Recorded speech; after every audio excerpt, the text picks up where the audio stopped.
আসসালামু আলাইকুম। আজকে শুক্রবার, পবিত্র জুম্মার দিন। সকাল সকাল আমি কোরআন নামাজ পড়ে কোরআন তেলাওয়াত করে ঘর দুয়ার পরিষ্কার করে কাপড়গুলোকে ওয়াশিং মেশিনে দিয়ে দিলাম। আজকে আমি রান্না করব হচ্ছে খিচুড়ি, বোনা খিচুড়ি। আমি আলু আর মুরগির মাংসগুলিকে ভালোভাবে কেটে ধুয়ে নিয়েছি।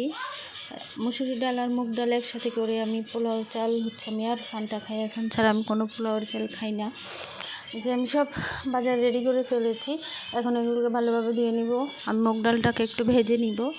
এই যে আমার মশলা রেডি। মশলা আমি ফ্রিজ থেকে বের করে নিয়েছি, গরম মশলা। আর এখন আমি মশলাগুলোকে কষিয়ে নিব।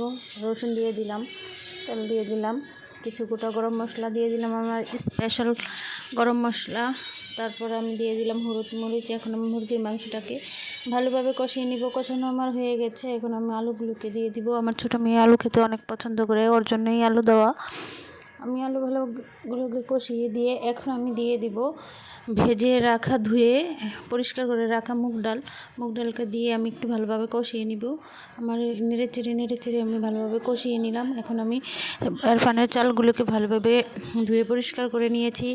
এখন দিয়ে দিব চালগুলোকে কষানোর জন্য। এর ফাঁকে আমার হাজব্যান্ড চলে আসছে বাড়িতে আমাদের মা ও মেয়ের জন্য আইসক্রিম।